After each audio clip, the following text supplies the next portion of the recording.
এতই যদি করে থাকে যে দারিদ্র বিমোচন হলো না কেন বাংলাদেশে? দারিদ্র বিমোচন করলাম তো আমি।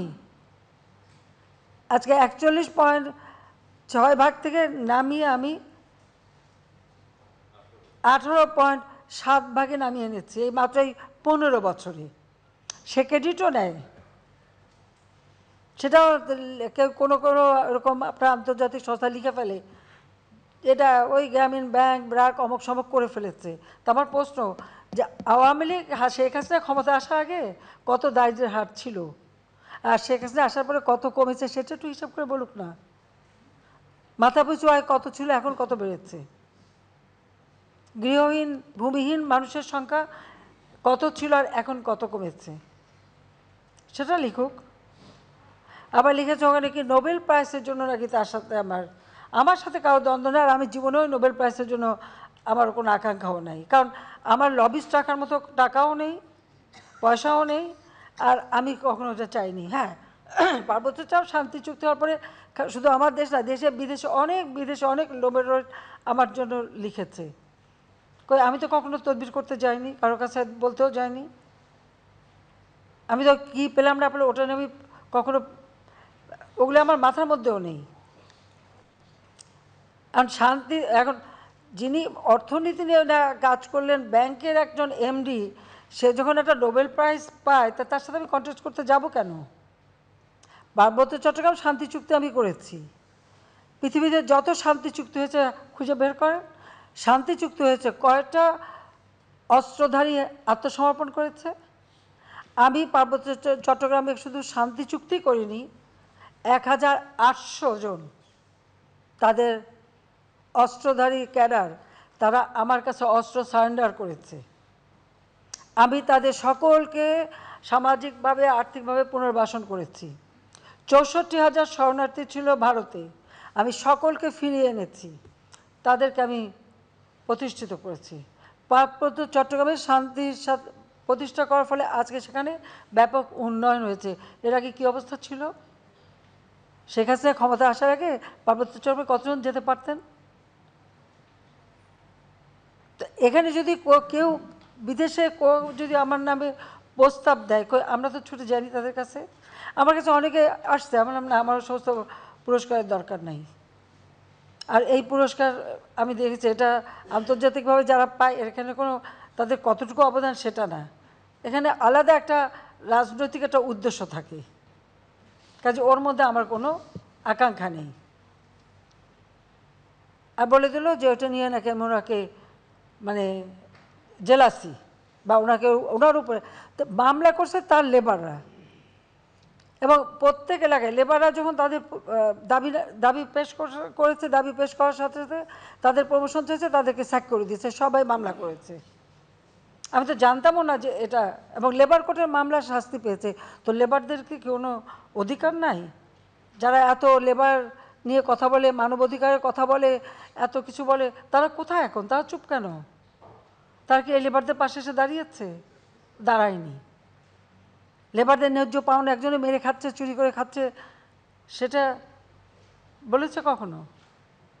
আর আমেরিকা থেকে শুরু করে ইউরোপ, ইংল্যান্ড, কেউ যদি ট্যাক্স ফাঁকি দেয় সাথে সাথে তাকে অ্যারেস্ট করবে, তার সমস্ত সম্পত্তি বাজেয়াপ্ত করে বিক্রি করে দেবে, এটাই তাদের নিয়ম। তো সেটা দেখে না কেন যে যিনি সমানে ট্যাক্স ফাঁকি দিয়ে যাচ্ছেন, আর প্রতিবার তার উপরে মামলা দিয়ে তার কাছে আদায় করতে হচ্ছে। যারা লিখেছেন তারা এই অনুসন্ধানটা একটু করুক।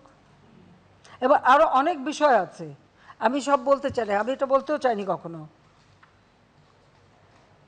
পলিটিক্যাল পার্টি করতে গেছিল সেটাও লিখেছে।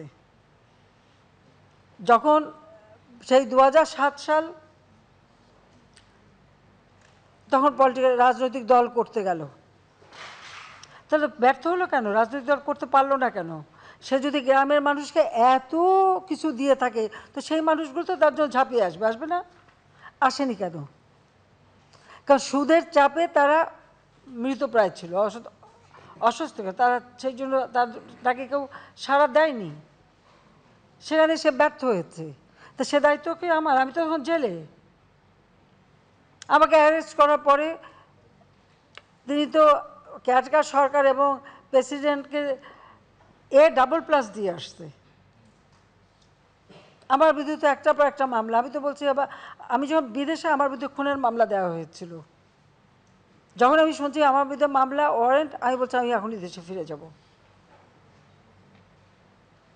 যাব, এবং আমি মামলা মোকদ্দমা, তখন আমাকে দেশে আসতে দেবে না। আমি তো জোর করে এসেছি। আমার সাথে তো এই তুলনা করা যায় না। তিনি একটা ব্যবসায়ী, যে তার কথা বেঁচে খায়। এখন আরেকটা প্রশ্ন আমার, আমি কখনো কিছু বলিনি এ পর্যন্ত, এই যে বিদেশে বিদেশে এত বিনিয়োগ করে বেরিয়েছে, টাকাটা কোত্থেকে আসছে? কার টাকা? কিভাবে কামাই করেছে এই টাকাটা? এটা বিনিয়োগ কীভাবে হলো? সে প্রশ্নটা কি কেউ করেছে কখনো? কাদের টাকা? সে জবাবটা দিক। একটা সরকারি চাকরি, মানে একটা সংবিধিবদ্ধ সংস্থায় চাকরি করার অত অবস্থায় সে বাইরে বিদেশে ব্যবসা করে, আমাদের আইন কি বলে? তারপর তাকে সবাই মিলেই মানে আমরা তুলেছি, এটা ঠিক। তা এখন সব কিছু দোষ আমার, কারণ আজকে সবথেকে বেশি যাকে আমি দিলাম তার গ্রামীণ ব্যাংক যখন অচল হয়ে গেছে, সম্পূর্ণ গ্রামীণ ব্যাংক শেষ হয়ে যাচ্ছে, সেই 96, 97 সাল, 98, 79 সাল, ওই 98, 79 সেই সময়, 89 মানে কত, 99, 99 সাল, এই 98, 99 সাল যখন আমার বন্যা, 3 মাস ধরে বন্যাতে আমরা সেই পর্যদস্ত অবস্থা, কিভাবে মানুষকে বাঁচাবো সেই সে ব্যস্ত। সেই সময় গ্রামীণ ব্যাংক বসে যায়, তখন যদি 400 কোটি টাকা দিয়ে ব্যাংক আমি রক্ষা করে দিয়েছি, এটুকু কৃতজ্ঞতা তো মানুষের থাকা দরকার। আর তাকে যে টেলিনরের সাথে পার্টনারশিপে যে ব্যবসাটা আমি দিলাম, ফোনে আমাকে বললো গ্রামের মেয়েদেরকে ফোন দেবে, সেই ফোন দিয়ে মেয়েরা অর্থ উপার্জন করবে। কয়টা আমি অর্থ উপার্জন করতে পেরেছি? নিজের ফোন দিয়ে বিল ক্লিন্টনের সঙ্গে মহিলাদের এনে বসিয়েছে, যা শিখেছে তাই তারা বলে দিয়ে বলছে, স্যার কই, স্যারের ফোনটা ফেরত দিতে হবে।